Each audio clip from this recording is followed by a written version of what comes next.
Votre mental est comme un miroir. Il réfléchit tout ça.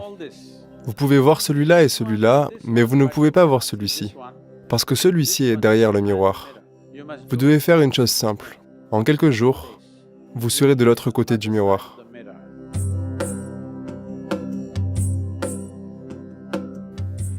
J'aimerais vous demander si vous pouviez raconter une expérience du divin en vous.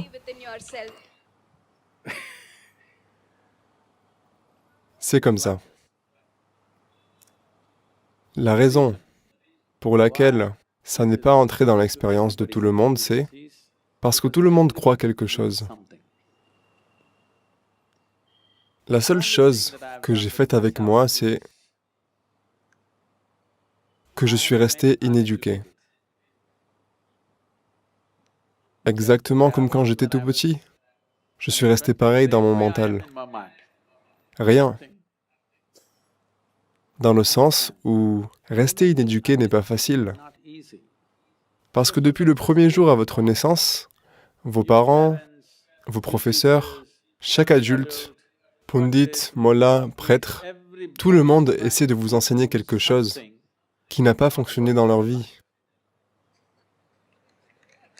Oui. C'est très simple de vérifier si ça a marché dans leur vie ou non. Supposons que vous ayez un enfant à la maison, 2, 3, 4, 5 ans. Entre vous et l'enfant, qui est le plus joyeux? Qui devrait être le conseiller de vie? Les malheureux ou les joyeux? Donc, si vous regardez ces gens qui vous donnent toutes sortes de conseils et d'enseignements, d'abord, regardez leur visage, n'écoutez pas leurs paroles. S'ils sont vraiment extatiques, vous devez les écouter. Nous devons savoir comment elles sont devenues si extatiques. S'ils sont malheureux, peu importe quelles grandes choses ils disent, les fichues choses n'ont même pas fonctionné pour eux. Donc la seule chose que j'ai faite avec moi-même, c'est de rester inéduqué. C'est-à-dire, ne pas vous identifier à vos parents, à votre famille, à votre religion, à votre culture, aux philosophies en vogue, à la politique, à ce qui se passe autour de vous. Vous pouvez être impliqué, mais vous n'êtes pas identifié. Une fois que vous n'êtes pas identifié, il est naturel pour l'intelligence humaine de se tourner vers l'intérieur et de trouver ça naturellement. Mais comme nous avons des conclusions toutes faites, on sait où est Dieu, bien sûr, on connaît son nom, on connaît le nom de sa femme, on sait combien d'enfants il a, on connaît sa date d'anniversaire, on sait ce qu'il veut pour son anniversaire. C'est un gros problème. Mais vous ne savez pas la moindre fichue chose sur vous-même. Comme je vous l'ai déjà dit, la seule et unique chose dont vous puissiez faire l'expérience, comme étant cette vie, c'est ce qui a lieu en vous. Vous ne pouvez pas faire l'expérience de ce qui a lieu là. Vous ne pouvez faire l'expérience que de ce qui a lieu ici. Si vous voyez cela, vous ne connaissez cela que de la façon dont c'est projeté dans votre mental, n'est-ce pas? Il n'y a pas d'autre moyen de le connaître. Mais la croyance vous donne un exutoire. Si vous comprenez, si vous ne croyez rien, si vous ne niez rien, naturellement, chaque être humain se serait tourné vers l'intérieur. Comme il croit, il regarde vers le ciel. Si vous ne tirez pas ces conclusions, la nature de l'intelligence humaine, c'est que elle va naturellement comprendre que le siège de votre expérience est en vous. Si vous, en ce moment, votre façon de voir le monde, c'est que votre mental est comme un miroir. Il réfléchit tout ça. Vous ne le voyez pas là, vous le voyez à l'intérieur. Donc ce miroir vous montre tout. Ne croyez pas que c'est un miroir plan.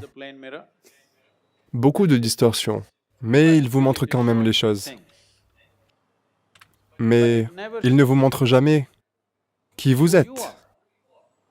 Vous pouvez voir celui-ci et celui-ci et celui-là et celui-là et celui-là, mais vous ne pouvez pas voir celui-ci parce que celui-ci est derrière le miroir. Vous devez faire une chose simple. Je ne sais pas si vous allez le tenter, mais essayez ceci. Si vous prêtez attention, En ce moment où vous êtes assise, vous savez, assise pendant 2 heures, c'est déjà un peu comme ça. Quand vous vous levez, un certain plaisir se répand à travers vous. Pas le soulagement des muscles, quelque chose de plus profond. Si vous remarquez, un certain plaisir a lieu.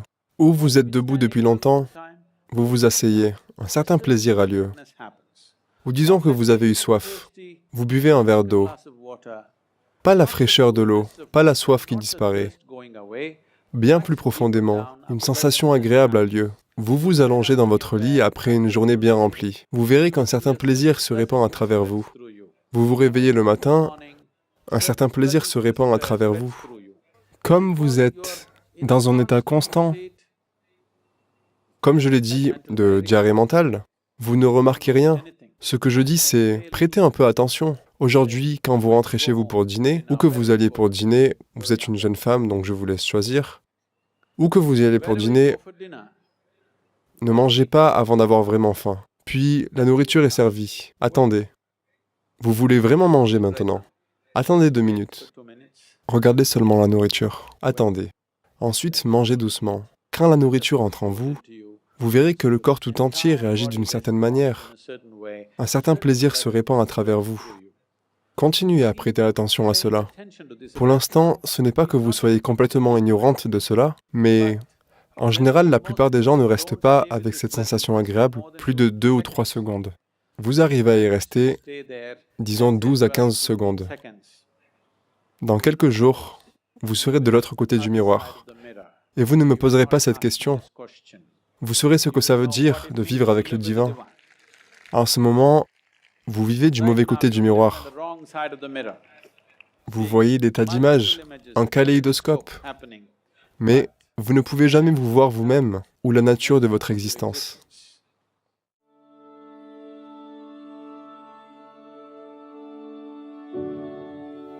Les processus d'extase n'ont jamais été mis par écrit. C'est seulement en présence d'un certain être que ces choses ont lieu. Les yogis ont de nombreuses façons de le faire. Certains nadis dans le système, si vous les activez, vous allez être extatique. Si cette humanité déborde, alors le divin viendra vous chercher.